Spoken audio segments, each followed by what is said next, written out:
Picture two people. They love their partner. They'd tell you honestly that they're happy in their marriage. They're not villains, not sociopaths, not secretly miserable. And one day, they cheat and then sit there staring at what they did, genuinely asking themselves, why did I just do that? We have a very tidy story about cheating. Cheaters are bad people, or broken people, or people in broken marriages. It's comforting because it means it could never be you. But the data breaks that story in half. Because a huge share of people who cheat will tell you their relationship was good. So if it's not misery driving it, what is? The answer is older, stranger, and far less flattering than they were just a bad person. Spoiler: your biology did not read your wedding vows. It wasn't invited. Here's the fact that should make everyone uncomfortable. When researchers looked at people who'd cheated, more than half of the men and a third of the women rated their marriage as happy or very happy. Let that land. This isn't only wounded people fleeing bad relationships. Plenty of them liked the relationship they betrayed, which means the bad person/bad marriage theory can't be the whole story. To understand what's really going on, we'll untangle 5 things: how common this actually is, the real reasons people give, the 2 ancient systems fighting inside you, the crucial difference between the urge and the act, and what actually protects a relationship, since it's not what most people think. Let's go. Before any theory, the scale. Using large national survey data, roughly 1 in 5 married men and around 1 in 8 married women report having had sex with someone other than their spouse at some point in the marriage. But hold those numbers loosely, because how you ask changes everything. In one study, when women were interviewed face-to-face, reported infidelity came out around 1% a year. Asked the same question anonymously by computer, it jumped more than 6-fold. People lie about this, especially to a human looking at them. So every number you'll ever hear is almost certainly a floor, not a ceiling. So the honest version is: infidelity is far more common than the tidy, it's rare, and it's them, not us, story allows. The one topic where please answer honestly is basically a dare. But common doesn't explain why. And when researchers actually asked people, the reasons were not the ones we assume. We picture cheating as being about sex or about a terrible marriage. But when a 2020 study mapped out why people actually stray, it found not 1 reason, but 8. And most of them have nothing to do with lust. The list included anger, low self-esteem, a lack of love, low commitment, a need for variety, feeling neglected, situation or opportunity, and, yes, plain sexual desire, but as just one option among many. Look at that list and something jumps out. Several of those reasons, feeling unseen, feeling neglected, wanting to feel wanted again, can happen inside a marriage the person still describes as happy. You can love your partner and still feel a little invisible. You can have a good relationship and still, in a weak moment, be flattered by a stranger who makes you feel 19 again. Turns out I felt neglected and we're very happy can both be true on the same Tuesday. So cheating isn't one thing with one cause. And notice one quiet item on that list: situation or opportunity. That one is exploding in the modern world, in a way your ancestors never had to survive. Here's something worth sitting with. For almost all of human history, opportunity was scarce. You lived in a small band of a few dozen people you'd known your whole life. The pool of potential temptations was tiny, and everyone was watching everyone. Now look at your life. A large share of affairs begin at work. By some estimates, around a third involve a co-worker, because the modern workplace throws you together with the same interesting, attractive people for 40 hours a week, often during your sharpest, most confident hours.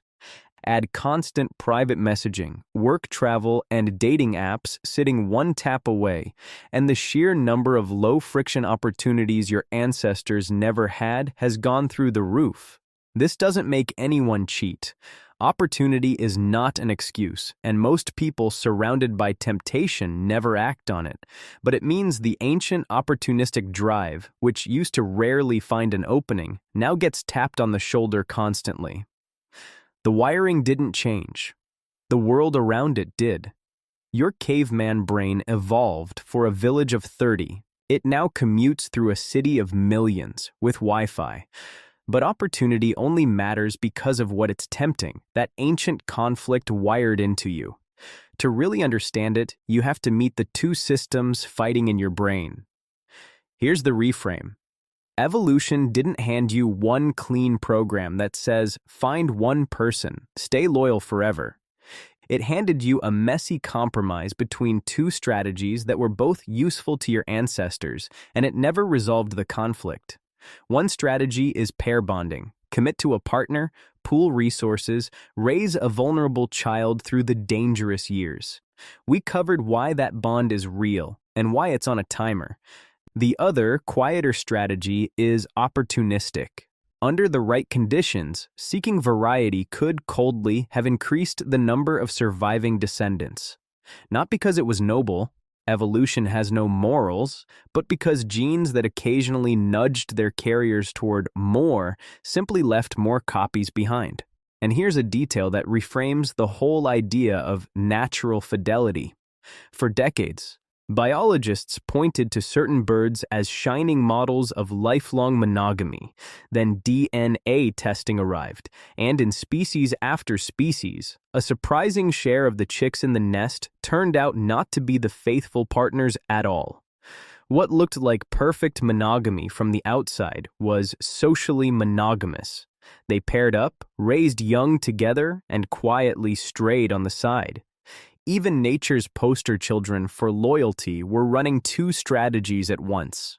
You're not one person making a decision, you're a committee, and one member never got the memo about monogamy. But, and this is the part that matters most, two dueling drives still don't force anyone's hand, which brings us to the line everyone blurs and the one that actually matters. Slow down here, because this is the most important layer in the whole video. Having an ancient urge is not the same as being helpless in front of it, and it is definitely not the same as having an excuse. Biology can explain why the temptation exists. It does not pull the trigger. Between the urge and the act sits something evolution also built. A prefrontal cortex, the part of you that can hold a value, imagine a consequence, and say no. Plenty of people feel the pull constantly and never once act on it because they choose the bond over the impulse again and again. That choice is the entire ballgame. So, biology made me do it is a lie. The honest sentence is, biology made me want to, and I decided. Understanding the urge isn't about excusing the betrayal. The hurt is completely real because the bond is real. It's about killing the myth that only bad or unhappy people ever feel it, because that myth is exactly what leaves good people blindsided when they do, convinced that feeling a pull must mean something is wrong with them or their relationship when it might just mean they're human. Your ancient wiring gets a vote. It does not get the car keys, which leads straight to the question everyone actually wants answered. If the urge is universal, what actually keeps a relationship safe? Here's the reframe that's genuinely useful. Most people think the goal is to find a partner so perfect you'll never be tempted by anyone else, or to be so in love that the urge simply never appears. Both are fantasies. The urge is standard equipment. Waiting to feel zero temptation is waiting forever. What the research on those 8 reasons quietly suggests is more hopeful. Since so much infidelity grows out of feeling unseen, neglected, or unwanted, the real protection isn't policing your partner or hoping desire never wanders. It's the ordinary, unglamorous work of keeping each other feeling chosen, attention, appreciation, staying curious about a person you think you already know. And on the individual side, it's the daily decision to treat the bond as more valuable than the impulse. In other words, faithful relationships usually aren't the ones with no temptation. They're the ones where two people keep actively choosing each other and keep each other feeling worth choosing. The secret isn't never feeling the pull. It's being a committee chairman who knows how to overrule the rowdy member.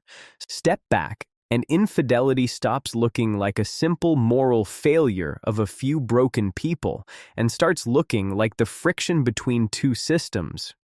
You have a pair-bonding brain running an opportunistic subroutine, a list of very human emotional needs that don't switch off inside a good marriage, and a modern ideal of perfect, lifelong exclusivity that no previous era ever demanded so completely.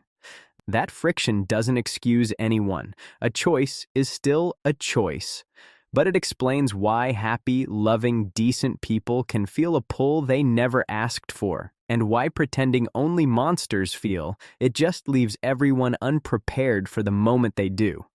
So when someone cheats and swears, "I don't even know why, I was happy," they might disturbingly be telling the truth. Not because they're a monster, and not because their love was fake, but because they're running ancient contradictory software under a modern promise it never signed.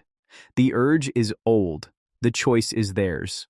Both things are true at once. And here's the thread worth pulling. If lifelong, exclusive, love-based marriage isn't actually our ancient default, where did it even come from, and why do we treat it as traditional? Why ancient humans never married for love is the next one video coming up. Subscribe.